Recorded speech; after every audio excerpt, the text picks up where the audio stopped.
Gracias, profesor, por esta oportunidad que nos da de conversar. Y bueno, yo estoy interesado en preguntarle si el a priori de la interculturalidad plantea una crítica al formalismo universalista que está a la base del pensamiento de la teoría crítica actual en Jones, representado principalmente por la teoría de Mead y una antropología en la cual el hombre va adquiriéndose una socialización por bases, el otro generalizado. Al parecer ese es el supuesto básico sobre el cual existe una intención de universalizar cierto criterio moral. Y eso es tributario de cierto espíritu cultural de la modernidad europea que ha asumido al sujeto individual, el individuo. Sin embargo, en sociedades como la de nosotros, digamos así, el proceso de individuación es problemático.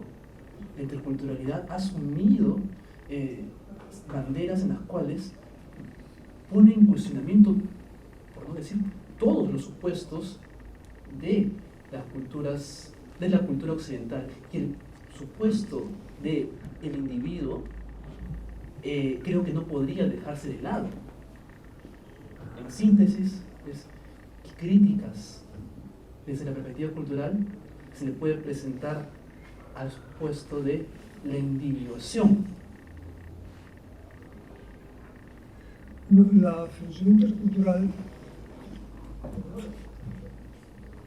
plantea la necesidad de desconceptualizar los conceptos de la filosofía llamada universal. La crítica consiste en decir que la universalidad articulada desde las concepciones europeas son la extrapolación de un regionalismo. Lo que Europa, concretamente la filosofía europea, ha vendido, por decirlo así, como universal, no es simplemente que una ampliación de su región. Lo que nosotros criticamos en la universalidad europea no es la vocación de universalidad, sino lo poco universal que es la universalidad europea. Lo que nosotros criticamos es la falta de universalidad en la universalidad europea. Y esa falta de universalidad viene de que ha centralizado lo universal. Se le ha puesto centro de universalización. Pero una universalización que crece como espiral es una universalización que se expande. Los europeos piensan lo universal como expansión. Por eso son imperialistas. También en filosofía.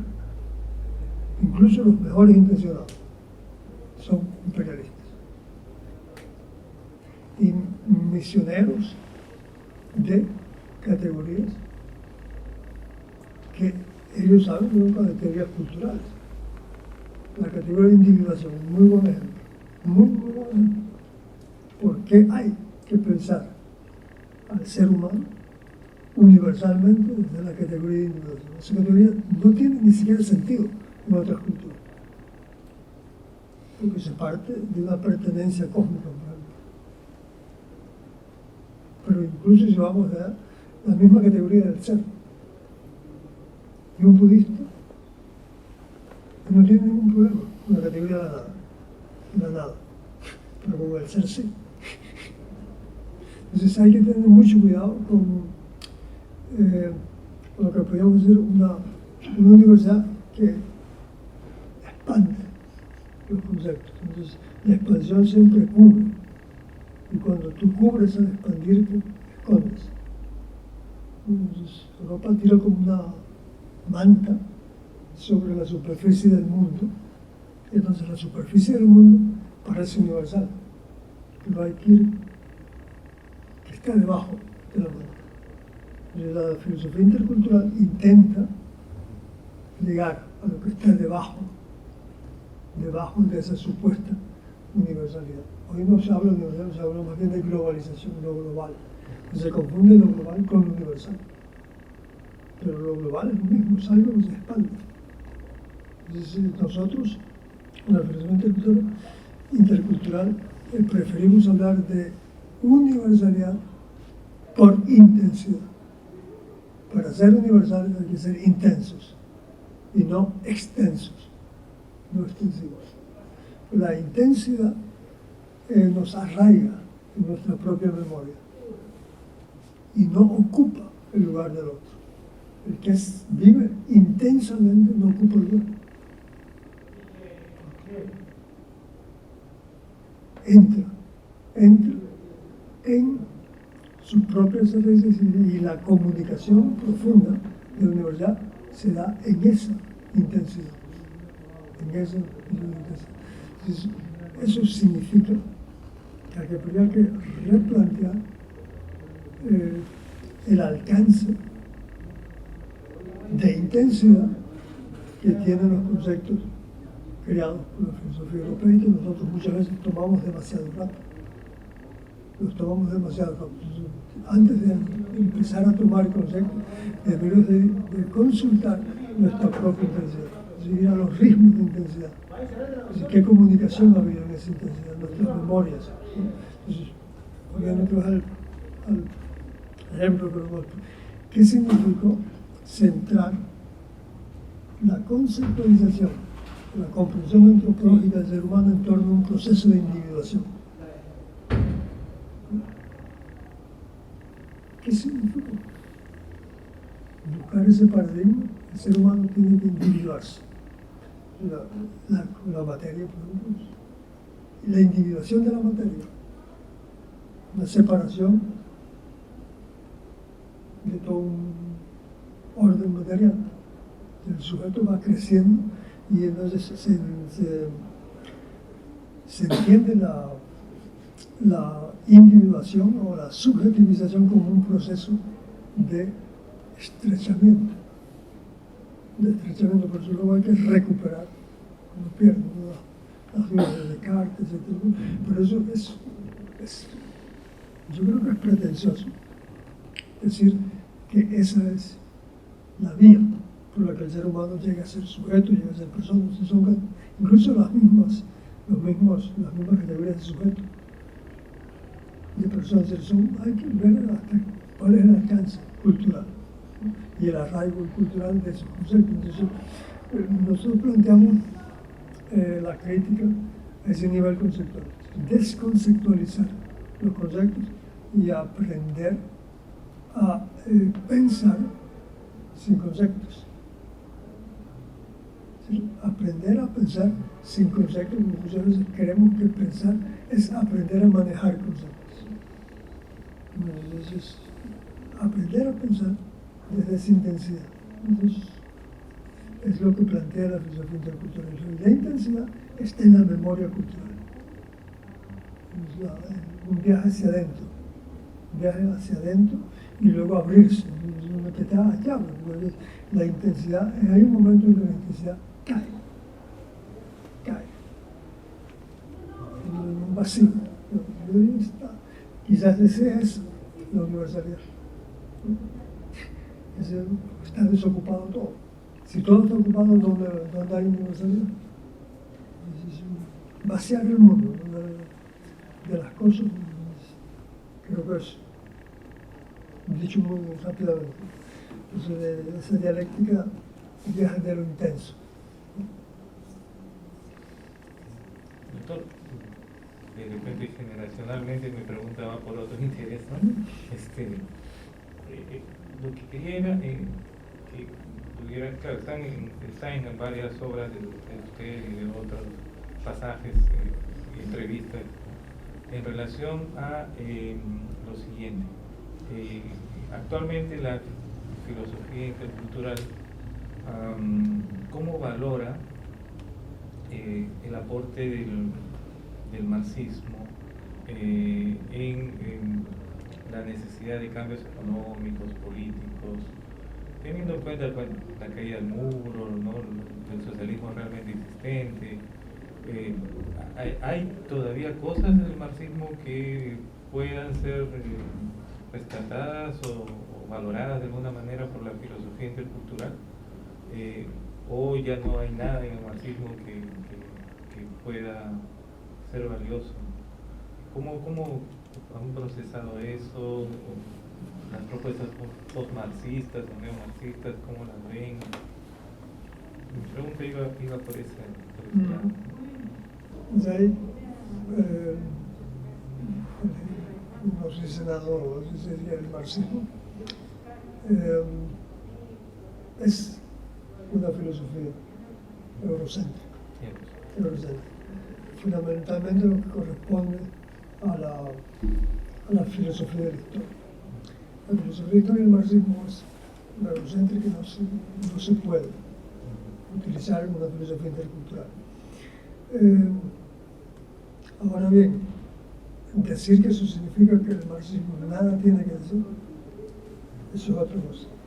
Y hay un diálogo dentro de la filosofía intercultural con posiciones marxistas. Con posiciones marxistas porque creemos que en el marxismo todavía hay instituciones de la memoria de liberación de una unidad que puede ser un aporte europeo al diálogo intercultural. No el marxismo como paradigma o el marxismo como filosofía a expandirse, a difundir, sino el marxismo como un posible aporte de la filosofía europea en un diálogo intercultural. Entonces, dentro de esa tradición, es decir, ¿qué aportaría el marxismo? ¿Qué podría aportar Europa a un diálogo intercultural? Uno de los puntos que podría aportar Europa en un diálogo intercultural es el humanismo, con una filosofía humanista, y dentro de esa corriente del humanismo situaríamos el marxismo, la parte humanista del marxismo, concretamente, y estamos hablando hace un momento también, el concepto de la alienación. La alienación, eso es una intuición que creo que puede ofrecerse en un diálogo intercultural. ¿Qué procesos de alienación se conocen en una cultura? Eso es un punto importante para hacer una filosofía crítica de las culturas. Otro de los puntos que creo que es importante en el marxismo, como aporte a un diálogo intercultural, es algo que el marxismo, en Marx, concretamente en Marx, no habla del marxismo, en Marx que como sabemos era judío y tuvo más de la tradición semita de lo que uno se imagina, es su crítica al fetichismo. Su crítica al fetichismo que está ligada a una tradición testamentaria de la idolatría. Cómo la economía puede crear ídolos. No sé si ligado a la alienación, la crítica de la idolatría. El espíritu sacrificial. Sacrificamos al ser humano a los ídolos. Por ejemplo, hoy día la economía sacrificial, el capitalismo necesita sacrificar al ser humano. Son momentos importantes de la alienación, el fetichismo, ¿no? Que puede aportarse en un diálogo intercultural y que por eso no creo que sea conveniente simplemente darle el carpetazo al marxismo. Ya se acabó, fue un paradigma. Y el otro punto, serían tres elementos para mí fundamentales, es que el marxismo, también ligado al origen judío de Marx, el marxismo tiene una dimensión mesiánica, y busca dentro de su eurocentrismo, busca mantener abierta una ventana utópica. Entonces la realidad puede dar más. Sí, eso que, por ejemplo, desarrolló Ernst Bloch. Bloch, un gran interesante, un pensador marxista interesante, con el principio de esperanza, con lo que late en la realidad, las posibilidades de lograr. La realidad puede dar más de sí. Eso es una ideología donde el capitalismo, la famosa Margaret Thatcher, en aquella pues no hay alternativa. Digo, el otro loco, perdón, el Fukuyama, se acabó la historia. Se acabó la historia.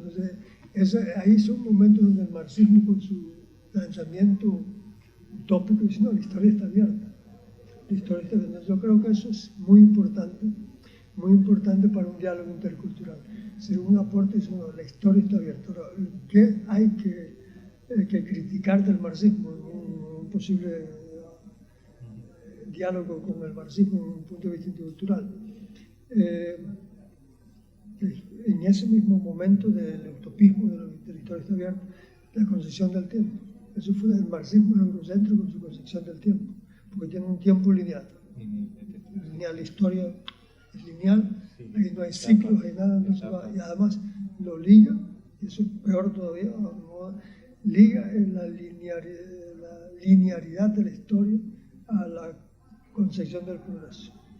El marxismo hipoteca el tiempo del progreso. Hay que progresar, hay que progresar. El progreso. Sí, y el progreso económico, etc. Sigue el juego del capitalismo. Exacto, sigue el juego del capitalismo. Y por eso fracasa, históricamente, entre comillas, fracasa porque se pone a competir con el capitalismo en su propia cancha, digamos así. Entonces, no es, hablando no sale de esa lógica. No habla de la lógica, civilizatoriamente, el marxismo no llegó a representar una alternativa civilizatoria. Claro, son como primos hermanos de la modernidad. De la modernidad, exactamente. Los dos nacieron de ese gran paradigma, de la modernidad. Siguen anclados en esa concepción del tiempo, la idea de progreso, y lo mismo la técnica, la valoración de la técnica occidental en el marxismo. Sí, entonces son momentos críticos, pero digo, no debería de llevar esto a decir, hay que darle el carpetazo y salimos adelante.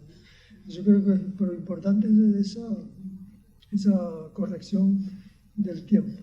Hay un ajuste para un diálogo intercultural, porque también podemos decir que la historia como lo único donde se mueve la humanidad, no la única dimensión en la que se mueve la humanidad.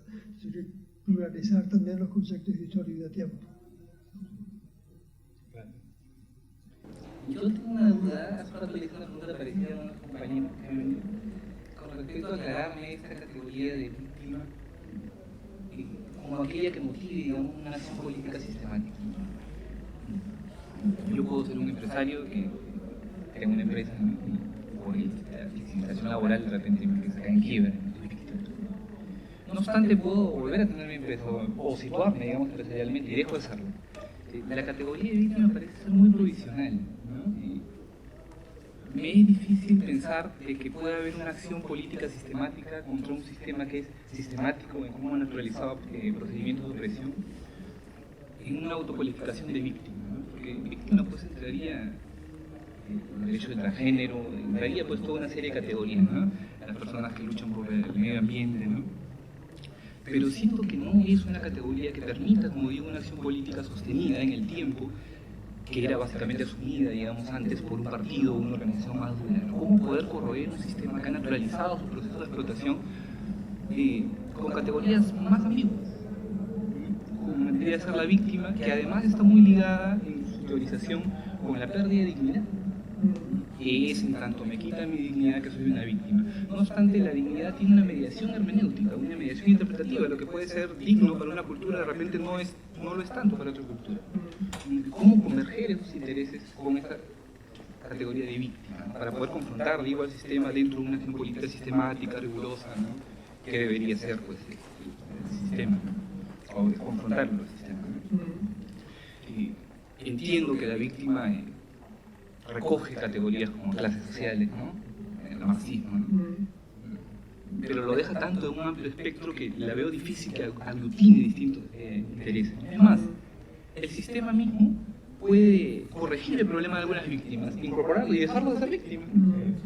Digamos, para el liberalismo no debe ser tan difícil superar los problemas de transgénero, por ejemplo, ¿no?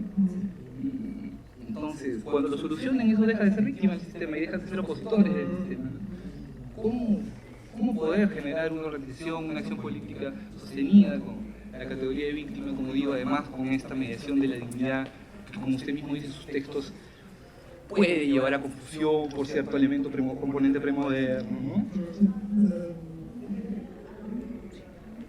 Yo pienso que la categoría de víctima no es un concepto, más bien es por lo menos como se trabaja en algunos textos de filosofía política intercultural, es una metáfora que tiene la función de recordar permanentemente que nosotros somos, participamos en una memoria de dolor. En realidad la categoría fuerte es la categoría de dolor, los dolientes. ¿A quién le duele algo? Un golpe. Yo hablaba esta mañana de Vallejo, los golpes de la vida. Esos golpes. La vida y los golpeados. Esa memoria de los golpes que ha recibido la humanidad. Entonces, ¿quiénes son los rostros? Eso es variable. Eso es variable temporalmente y culturalmente. El rostro visible de los golpeados, pero la experiencia usando un lenguaje marxista de la explotación, esa es la invariable. Es la ambivalencia de la historia entre lo que decía esta mañana, entre barbarie y humanidad. Nos movemos en una tremenda ambivalencia y cada vez que hacemos actos de barbarie hay golpeados.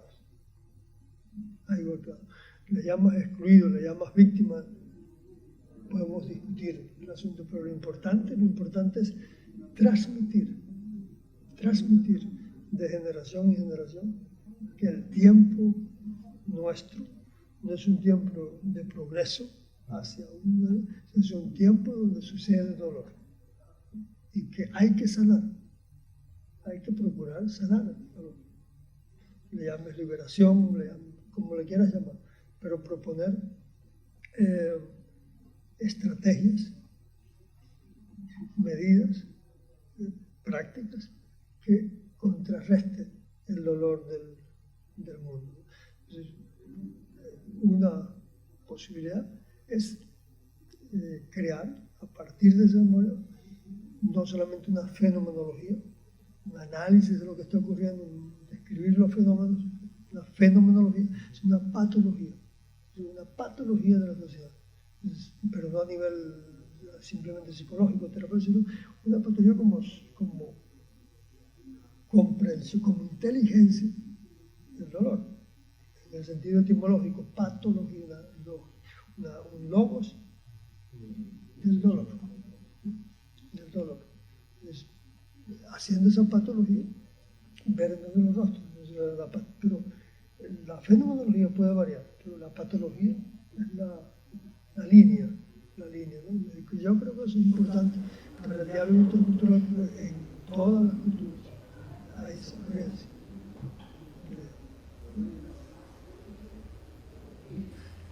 Sí, estaba recordando en este momento la ponencia, la mañana que usted vio, cuando hablaba sobre esta cuestión de cómo lo que se quiere que en este mundo se abarque todo el mundo, ¿no? Que tiene que ver con esta cuestión del diálogo intercultural.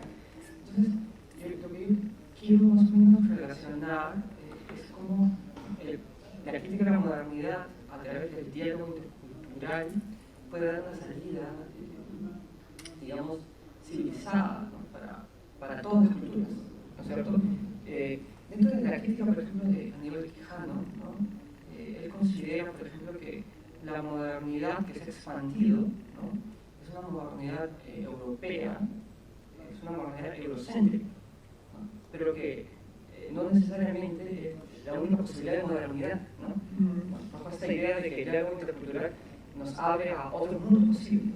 Entonces, es posible una modernidad de otro tipo, ¿no? ¿Hasta qué punto, digamos, dentro de la agenda del diálogo intercultural es posible pensar en otros tipos de modernidades? ¿No? Esa es mi pregunta. Sí, en realidad la modernidad hay múltiples en la cosa conocida, un análisis. Lo que sí hay que pensar al mismo tiempo es que la modernidad misma es una tradición. ¿Qué tradición se impone? No se impone simplemente una modernidad eurocéntrica, se impone una modernidad capitalista que tiene un interés central en una formación económica expansiva, y la modernización de la humanidad se hace en función de la expansión y la consolidación de una formación económica. Entonces, modernizar es industrializar. No hay modernidad sin industria. Es ahí donde tú tienes que ver interculturalmente, ¿no? ¿Quién da ese paso? Se vincula a modernizar e industrializar. O modernizar es progreso. Esa sería la corrección que podía aportar un diálogo intercultural. Desligar modernidad e industrialismo. De ahí, por ejemplo, hay la misma cultura europea. Tiene varios modelos. El barroco. Uno es otro modelo. El barroco. El romanticismo, el llamado romanticismo, después los románticos. No está en este mundo, son nostálgicos. El romanticismo es una respuesta a esa modernidad industrial. Por el socialismo. El socialismo utópico. Son posibles maneras, pero es que lo que se pone en cuestión no es el concepto, sino la necesidad de que haya que pasar por esas etapas. Entonces, se ve moderno, premoderno, postmoderno. Exacto. En el fondo hay que, la cuestión más filosófica más fuerte es quizás hacer una filosofía del tiempo, una filosofía intercultural del tiempo, que te saque de esas etiquetas antigua, moderna, postmoderna. Interesante. La última pregunta. Usted trata acerca de la identidad de forma dialógica, ¿no? Es decir, entiendo más o menos por eso de que la identidad se define en el diálogo con el otro, ¿no? Que parte de cuestionar esta idea del sujeto moderno de que se piensa a sí mismo y él mismo se define, como que es el sujeto cartesiano. Si seguimos esta perspectiva, ¿qué identidad tienen, por ejemplo, en el Perú los pueblos amazónicos, los quechohablantes, en los mismos latinoamericanos, las culturas, las civilizaciones americanas? ¿Y cómo a ellas se les podría plantear esto del diálogo intercultural si el primer contacto entre Occidente y civilizaciones americanas no fue para nada un contacto tolerante, respetuoso, sino que el occidental se impuso, ¿no?, con su misma concepción ante ellos, ¿no? Y me lleva a preguntarme, pero luego de escuchar de cuáles son las condiciones de un diálogo intercultural. Porque me decía que es muy difícil, ¿no?, hablar de un diálogo intercultural. Es teóricamente interesante, pero ¿qué serían los nexos con la realidad? Uno de los grandes problemas que es las condiciones asimétricas para el encuentro de las culturas. La asimetría política, la asimetría económica. Esos son los grandes procesos. Por eso, una filosofía intercultural, un diálogo intercultural, no puedes mantenerlo solo a un nivel hermenéutico. Y esa hermenéutica tiene que ser contextualizada. Y hay que empezar, y es una de las demandas políticas de la filosofía política intercultural. Nosotros, los que hemos ocupado el mundo, tenemos que retirarnos. Si no hay algo, tú no puedes dialogar con pueblos ocupados. Yo hablaba esta mañana de devolver la autonomía, la soberanía espacio-temporal. Pero eso significa que hay que reclamar una desocupación del mundo. Si con qué derecho ocupamos nosotros el espacio del tiempo de nosotros. Es una cuestión de mercado, es una cuestión de poder. Nadie se preguntó, tenemos derecho a expandir los productos. Entonces, el primer punto sería plantear la reivindicación de disminuir al menos, disminuir las asimetrías. Por ejemplo, Charles Taylor, que también vamos a decir que va en la misma línea que usted, que entiende la identidad en diálogo con el otro, ¿no? Habla del falso reconocimiento y pone tres ejemplos, ¿no? Las mujeres en las sociedades patriarcales sufren un falso reconocimiento que les sostiene una imagen despectiva de ella misma. Están los negros, ¿no? En la sociedad blanca, que les proyecta una imagen interior. Y el tercer caso son los pueblos indígenas que la sociedad europea les proyectó una imagen de incivilizados, ¿no? Luego, en un apartado, mucho después de donde habla de este falso reconocimiento, él cita a Franz Fanon, ¿no? Y dice que la primera tarea, vamos a decir, para que se reconozca cabalmente al otro, es despojarse de este falso reconocimiento. Es parte de la imagen, de la imagen. De la imagen, yo ya llamo de desocupar. Retirar nuestras imágenes del mundo. Nosotros hemos compartido imágenes. Tú eres así, tú eres así, tú eres así. Entonces, el gran problema es que la civilización occidental, blanca, de nombre masculino blanco, se ha robado el derecho de interpretar. Tú eres así, pero no se ha dejado de interpretar. O sea, se ha autoafirmado como superior. Como superior, hay una violencia epistemológica. Porque nosotros sabemos cómo son nosotros, y decimos, interpretamos. Nosotros tenemos el monopolio de la interpretación. Los pueblos indígenas son así, son indígenas, y deberían de ser así, así. Deberían de progresar en nuestro sentido. Ese monopolio es una violencia epistemológica. Y eso es lo que yo llamo la retirada del mundo. Es retirarse con su epistemología, es retirar las imágenes que hemos vendido. Y eso es buscar una simetría en el encuentro, pero tú le llamabas esa soberanía espacio-temporal. Soberanía espacio-temporal es quitarse encima también las imágenes. Entonces, todo diálogo intercultural supone una especie de eliminación de prejuicios y también supone hasta cierto punto acabar con una estructura de dominador-dominado. Sí, supone realmente buscar un equilibrio. ¿Y eso implicaría que la tarea empieza, como diría Walter Benjamin, desde los últimos, como dice Gustavo, hacerles peinar la historia con capelo? O sea, comenzar por los sufrientes. Sí, empezar realmente desde abajo.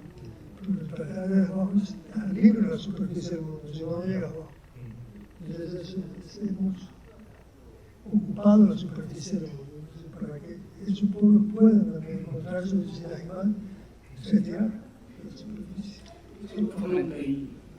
Y dentro, por ejemplo, para relacionarlo ya con Salazar Wendy, esto parte de primero liberarnos de la dominación económica, o sea, es primero biológico, primero económico, o los dos, hay una dialéctica, no sé, esta liberación. Sí, yo creo que tiene que yo personalmente pienso que lo primero es un trabajo biográfico.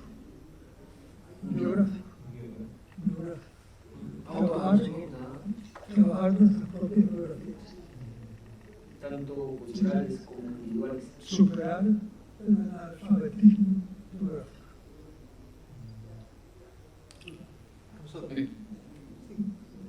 Profesor Jornet, bueno, dispénsenme si de repente estoy generalizando, pero he leído, bueno, no toda su obra, que es amplia, pero cuando la reviso hago una evaluación y llego a una conclusión que quizás no esté de acuerdo, pero pienso que más que un plan, entiendo que usted dice que son pistas de trabajo, llegar a una racionalidad intercultural, un pensar intercultural, una filosofía intercultural propiamente, entiendo que no habla propiamente de una filosofía, sino de pistas, ¿no? Convergencia de intereses, de programas, ¿no? No obstante, pienso que más que una filosofía intercultural o una racionalidad intercultural, su obra se dedica más que todo a hacer una crítica al eurocentrismo, a todo nivel. Digamos, sería una filosofía anti-eurocéntrica. Porque lo intercultural remite a un horizonte de significación que emerge básicamente por negación de lo anterior. O sea, el occidental se apoya bajo el principio del yo posesivo cartesiano. Lo intercultural, la solidaridad. Es un opuesto dicotómico. El occidentalismo se ha dedicado a estudiar al otro a través de sus categorías, ¿no? Yo lo conozco al otro, a una comunidad pues, totalmente alternativa, pero lo conozco con mis categorías de ser, etc., ¿no? Entonces, ¿qué hizo lo intercultural? Reperspectiviza. El otro también tiene capacidad de conocerte con sus categorías, una posición dicotómica. Me parecería a mí que toda la propuesta de un pensar o racionalidad intercultural queda todavía en un plano de negación de la ideología eurocéntrica o del hombre eurocéntrico. Veo además que en esta propuesta de filosofía intercultural recurre a una serie de instrumentos conceptuales que podrían declararse eurocéntricos también. Por ejemplo, apelar mucho a las categorías de Sartre, y los estudios coloniales dirían que Sartre está dentro de la narrativa posmoderna, de los límites, dentro de la misma Europa, a la razón. Acude a la experiencia convivencial de Jesús, ¿no? Que no reconoce al otro solamente de manera teórica, sino que comparte vida. No obstante, el cristianismo está también dentro, fuertemente inscrito en una matriz cultural. Parecería que los recursos conceptuales a los que apela también están dentro de una matriz intercultural. Entiendo, por ejemplo, hay algunos capítulos donde habla sobre cuál es el problema de por qué Occidente no ha entendido los imaginarios indígenas. Más que recurrir a los principios propositivos, cosmológicos, éticos de los indígenas, recurre a que a Occidente el problema del reconocimiento es un problema de la ideología occidental, de nuevo con la crítica al eurocentrismo. Es bajo notas de pie que cita, digamos, la filosofía de Westermann, ¿no? La filosofía intercultural de Joseph Westermann, para recurrir, digamos, a un método conceptual más originario. Entonces, como le digo, he llegado a esta conclusión provisoria que me parece que el pensar intercultural, racionalidad intercultural, la filosofía intercultural propiamente, todavía está en un horizonte meramente de negación del hombre eurocéntrico, del hombre occidental. ¿Es así? ¿En qué podría estar yo generalizando demasiado?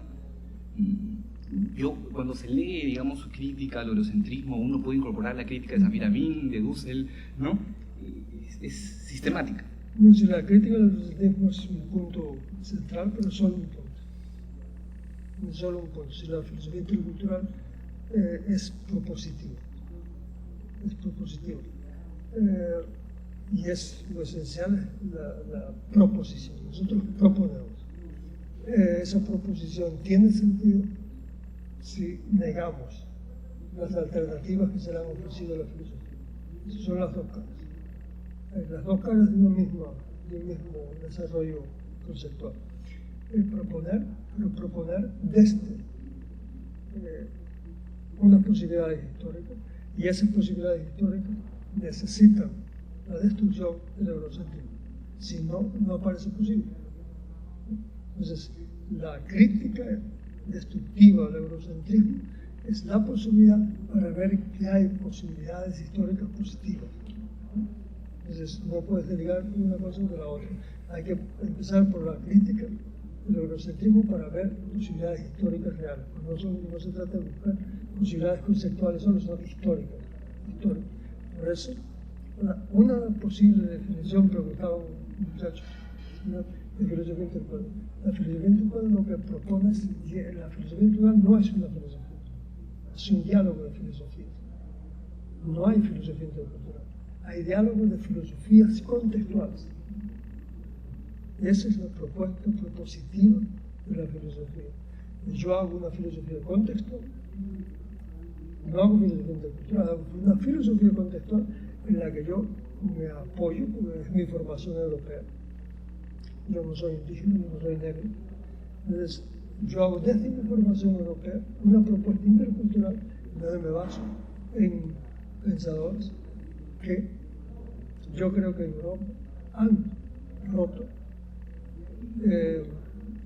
el horizonte eurocéntrico. Y uno de ellos es el ser crítico del colonialismo, eso no se lo puede negar.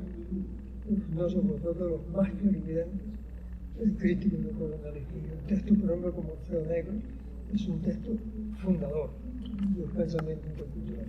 Ningún francés criticó tan radicalmente el cartesianismo y la razón. Entonces, eso pero es, yo quiero una definición positiva, sería filosofía intercultural como diálogo de filosofía. Pero usted también habla del diálogo y dice que esto está en proyecto. Ni siquiera se está haciendo, lo dice, ¿no? Sí. Es algo asimétrico y es algo que está por ser todavía. Lo deja como un plano muy lejano. No, lo propositivo parecería que está... Propositivo, no, pero el problema es dejarlo, no dejarlo eso abierto, porque si no, cierras.